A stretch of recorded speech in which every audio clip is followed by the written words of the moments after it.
यह एक ऐसी दुनिया है जहाँ पैसों का कोई महत्व नहीं है। यहाँ हर चीज की कीमत समय से चुकानी पड़ती है। अगर आपको कुछ खरीदना है तो बदले में आपको अपनी जिंदगी का कुछ समय देना होगा। लेकिन इस दुनिया में सिर्फ चीजें ही नहीं, एक अच्छी जिंदगी जीने के लिए समय का होना भी जरूरी है। यहाँ जैसे ही कोई इंसान 25 साल की उम्र तक पहुँचता है, उसके हाथ पर एक घड़ी एक्टिव हो जाती है जिसमें 1 साल का काउंटडाउन शुरू होता है। जिस पल यह काउंटडाउन 0 पर पहुँचता है, उसी पल उस इंसान की मौत हो जाती है। अमीरों के पास इतना ज्यादा समय होता है कि वे 1000 साल तक भी जिंदा रह सके हैं। उन्होंने अपने लिए एक अलग ही दुनिया बना ली है जहाँ वे आराम और सुकून की जिंदगी जीते हैं। लेकिन दूसरी तरफ है गेटो सिटी, जहाँ गरीब लोग रहते हैं। यहाँ के लोग दिन रात मेहनत करके बस इतना समय कमाते हैं कि जिंदा रह सके। काम रुका तो जिंदगी खत्म। इसी गेटो सिटी में विल नाम का एक लड़का रहता है। उसकी घड़ी में सिर्फ 23 घंटे बचे हैं। विल अपनी माँ के साथ रहता है। इस दुनिया में 25 साल के बाद उम्र बढ़ती नहीं, इसलिए उसकी माँ 50 साल की होने के बावजूद एकदम जवान दिखती है। आज विल की माँ का 50वां जन्मदिन था। माँ का जन्मदिन मनाने के लिए विल ने पिछली रात ओवर टाइम काम किया और एक शैंपेन की बोतल खरीदी। ये देखकर उसकी माँ बहुत खुश हो गई। वह विल से कहती है, मैं अपने पोतों को देखना चाहती हूँ, तुम किसी लड़की को डेट क्यों नहीं करते? विल जवाब देता है, इन सब चीजों के लिए टाइम किसके पास है? फिर उसकी माँ बताती है कि इलेक्ट्रिसिटी बिल और बैंक का लोन कल तक चुकाना है, नहीं तो भारी फाइन लग सकता है। वह कहती है कि उसके पास सिर्फ 3 दिन का टाइम बचा है और लगभग पूरा समय बिल और लोन चुकाने में खर्च हो जाएगा। इसलिए वह विल से कहती है कि कल शाम बस स्टॉप पर जरूर आना, ताकि उसके पास टाइम खत्म होने से पहले वह उससे कुछ समय ले सके। विल उससे वादा करता है कि वह समय पर पहुंच जाएगा। जाने से पहले उसकी माँ विल का हाथ छूती है और उसकी बॉडी में 30 मिनट का टाइम ट्रांसफर कर देती है ताकि वह अच्छे से नाश्ता कर सके। इसके बाद दोनों अपने अपने काम पर निकल जाते हैं। रास्ते में विल के पास एक छोटी बच्ची आती है। वह विल को एक कैप्सूल देती है और उससे थोड़ा सा समय मांगती है। विल मुस्कुराते हुए उस कैप्सूल में अपनी जिंदगी के 5 मिनट डाल देता है। इससे हमें पता चलता है कि इस दुनिया में लोग अपने टाइम को कैप्सूल में स्टोर, यूज और ट्रांसफर कर सकते हैं। इसके बाद विल काम के लिए फैक्ट्री पहुंचता है। काम शुरू करने से पहले वह कॉफी लेने जाता है, लेकिन वहाँ देखकर चौंक जाता है। हर चीज का दाम डबल हो चुका था। जो कॉफी पहले 2 मिनट में मिलती थी, अब उसका दाम 4 मिनट हो गया था। यहाँ बिना किसी घोषणा के कभी भी कीमतें बढ़ा दी जाती हैं। ये बात विल को बेहद बुरी लगी है, लेकिन मजबूरी में वो अपनी जिंदगी के 4 मिनट देकर कॉफी खरीदा है और काम पर लग जाता है। दिन भर काम करने के बाद रात को विल अपने दोस्त के साथ एक बार में जाता है। उसका दोस्त एक नंबर का शराबी है, हर वक्त नशे में धुत रहता है। वह इशारे से विल को बताता है कि एक आदमी सबको फ्री में शराब पिला रहा है और उसके पास बहुत ज्यादा टाइम है। विल जब उस आदमी को देखता है तो पाता है कि लड़कियां उसे चारों तरफ से घेरे हुए हैं।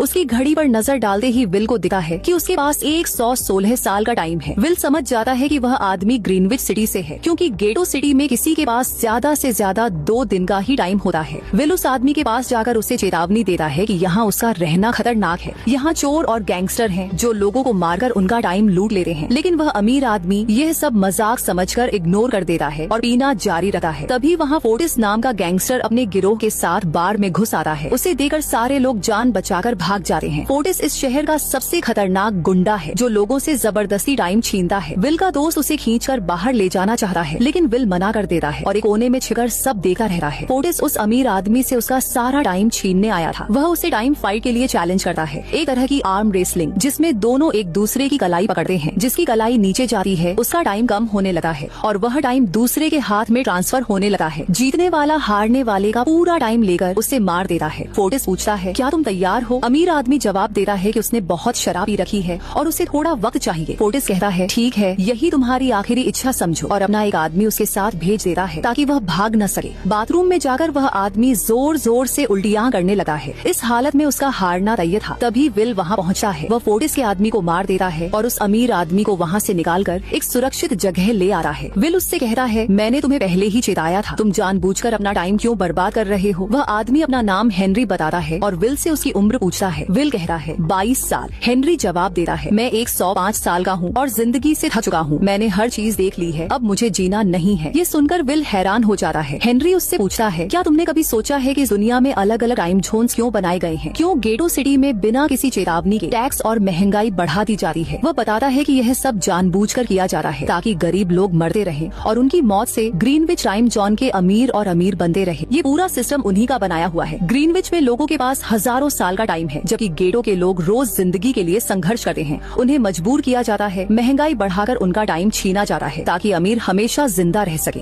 हेनरी कहता है, मैं ऐसी जिंदगी नहीं चाहता जो गरीबों की मौत के दम पर मिली हो। ये सब सुनकर विल समझ जाता है कि हेनरी एक नेक दिल इंसान है। हेनरी उससे पूछता है, अगर तुम्हारे पास मेरे जितना टाइम होता तो तुम क्या करते? विल मुस्कुराते हुए कहता है, सबसे पहले तो मैं हर वक्त घड़ी देखना बंद कर देता। उस समय भी उसके पास सिर्फ 18 घंटे बचे थे। वह बताता है कि उसकी माँ बहुत मेहनत करती है और अगर उसके पास ज्यादा टाइम होता तो वह ग्रीनविच सिटी में एक अच्छा घर खरीदा और माँ के साथ खुशी से रहता। विल कहता है कि आज रात उन्हें यहीं रुकना होगा, सुबह खतरा टल जाएगा। दोनों सो जाते हैं। सुबह हेनरी उठता है, विल को सोता हुआ देखता है और अपना सारा टाइम विल को ट्रांसफर कर देता है। अपने पास बस कुछ ही मिनट छोड़कर वह एक ब्रिज पर जाकर बैठ जाता है। विल जब नींद से जागा तो उसने देखा कि हेनरी वहाँ से जा चुका था। हमेशा की तरह उठे ही विल ने अपनी घड़ी पर नजर डाली और यह देखकर उसके होश उड़ गए कि उसकी घड़ी में 116 साल जुड़ चुके थे। उसकी आंखें खुली की खुली रह गईं। उसे लगा कि वह अभी भी सपना देख रहा है। तभी उसकी नजर खिड़की पर पड़े शब्दों पर गई, मेरा टाइम बर्बाद मत करना। उसी पल वह समझ गया कि हेनरी ने अपना पूरा समय उसे दे दिया है। तभी विल ने दूर एक ब्रिज के किनारे हेनरी को बैठे हुए देखा। वह पूरी तेजी से उसकी तरफ भागा, लेकिन अब बहुत देर हो चुकी थी। हेनरी के पास बस कुछ ही सेकंड बचे थे और अगले ही पल वह मरकर ब्रिज से नीचे पानी में गिर गया। हेनरी की मौत ने विल को अंदर तक तोड़ दिया। अब उसके पास 116 साल की जिंदगी थी और वह समझ गया कि अगर वह यहाँ रुका तो लोग समझेंगे कि उसी ने हेनरी को मारा है। वह तुरंत अपने दोस्त के पास गया। उसके दोस्त ने जब विल के हाथ पर इतना सारा टाइम देखा तो वह हैरान रह गया। दोस्ती निभाने के लिए विल ने उसे 10 साल का टाइम दे दिया। दोस्त ने दिल से उसका शुक्रिया अदा किया। विल ने कहा कि इतने ज्यादा टाइम के साथ यहाँ रहना खतरनाक है, कोई भी उसे मारकर उसका टाइम लूट सकता है। अब वह अपनी माँ के लिए ग्रीनविच सिटी में एक अच्छा घर खरीदेगा और सुरक्षित जिंदगी जिएगा। इसके बाद विल अपने दोस्त को अलविदा कहकर सीधे बस स्टॉप पर पहुँच गया, जहाँ उसकी माँ ने 2 दिन पहले कहा था कि वह सारे बिल और बैंक का लोन भरकर वहीं आएगी। दूसरी तरफ विल की माँ रेचल सारे बिल और लोन चुकाने के बाद घर लौटने के लिए बस में चढ़ी, लेकिन उसे पता चला कि एक ही दिन में बस टिकट के दाम डबल हो चुके थे। जो टिकट पहले 1 घंटे में मिलती थी अब उसके लिए 2 घंटे देने पड़ रहे थे। यह देखकर रेचल घबरा गई, क्योंकि उसके पास सिर्फ 1.5 घंटे का ही समय बचा था। उसने बस ड्राइवर से गुहार लगाई कि अगले स्टॉप पर उसका बेटा बाकी का टाइम दे देगा, लेकिन ड्राइवर ने साफ मना कर दिया और कहा कि टाइम नहीं है तो पैदल जाओ। रेचल जानती थी कि अगला स्टॉप बहुत दूर है और पैदल पहुँचने में 2 घंटे लगेंगे। उसने बस में मौजूद यात्रियों से भी मदद मांगी, लेकिन किसी ने हाथ नहीं बढ़ाया और बस वहाँ से निकल गई। अपने पास बचे थोड़े से समय के साथ रेचल दौड़ते हुए पैदल घर की तरफ भागने लगी। उधर विल फूलों का गुलदस्ता लिए बस स्टॉप पर माँ का इंतजार कर रहा था, क्योंकि वह उनका जन्मदिन मनाना चाहता था। बस आई कई लोग उतरे, लेकिन उसकी माँ नहीं उतरी। विल समझ गया कि जरूर कुछ गड़बड़ है। वह तुरंत उन्हें ढूंढने दौड़ पड़ा। इधर रेचल के पास कुछ ही मिनट बचे थे। वह रास्ते में आने वाले लोगों और घरों के दरवाजों पर दस्तक देकर थोड़ा सा समय उधार मांग रही थी, लेकिन कोई मदद को तैयार नहीं हुआ। तभी विल को दूर से उसकी माँ दौड़ती हुई दिखाई दी। माँ को इस हालत में देखकर विल समझ गया कि उनके पास वक्त नहीं बचा है। वह हाथ फैलाकर उनकी तरफ दौड़ने लगा। उधर रेचल के पास अब सिर्फ 10 सेकंड बचे थे। वह भी पूरी ताकत से विल की ओर भाग रही थी, लेकिन जैसे ही वह अपने बेटे तक पहुंची उसका टाइम खत्म हो गया और वह वहीं मर गई। ये देखते ही विल टूट गया। वह चीख चीख कर रोने लगा, क्योंकि उसने अपनी माँ के लिए कितने सपने देखे थे। अगली सुबह तक हेनरी की लाश टाइम कीपर्स को मिल चुकी थी। टाइम कीपर्स इस दुनिया की पुलिस जैसे होते थे। उनका काम भी अपराध रोकना था। ऑफिसर रेमंड ने घटनास्थल की जाँच की, लेकिन कोई सुराग नहीं मिला। तभी उसकी नजर ब्रिज के पास लगे सीसीटीवी कैमरे पर गई। वह फुटेज देखने सीसीटीवी रूम पहुंचा। दूसरी तरफ विल इस सच्चाई को समझ चुका था कि उसकी माँ की मौत के जिम्मेदार ग्रीनविच में रहने वाले अमीर लोग हैं, जिन्होंने गेटो के लोगों को हर एक सेकंड का मोहताज बना दिया है। अब वह बदला लेने ग्रीनविच की तरफ निकल पड़ा। ग्रीनविच सिटी में एंटर होने के लिए उसे 1 साल का टाइम देना पड़ा। वहाँ पहुँचते ही अमीरों की लाइफस्टाइल देखकर उसकी आंखें खुली रह गई। यहाँ लोगों के पास इतना टाइम था कि वे मरना ही भूल चुके थे। यहाँ तक कि बॉडीगार्ड्स के पास भी 100 साल से ज्यादा का समय था। ये देखकर विल गुस्से से भर गया, क्योंकि उसके शहर में लोग सिर्फ 24 घंटे की जिंदगी जीते थे। वह एक महंगे होटल में ठहरा। खाने के दौरान एक बेहद खूबसूरत लड़की उसे गौर से देखने लगी। उधर टाइम कीपर रेमंड हेनरी की मौत की फुटेज देख चुका था। कैमरे में हेनरी को गिरते हुए नहीं दिखाया गया, लेकिन विल ब्रिज के पास खड़ा नजर आया। इससे रेमंड को उस पर शक हो गया। जांच में पता चला कि विल नाम का शख्स बहुत सारा टाइम खर्च करके ग्रीनविच पहुंचा है, जिससे रेमंड को यकीन हो गया कि हेनरी को उसी ने मारा है। वह अपनी टीम के साथ ग्रीनविच के लिए निकल पड़ा। अगला पार्ट देखने के लिए वीडियो को लाइक करें और कमेंट में लिखें नेक्स्ट पार्ट।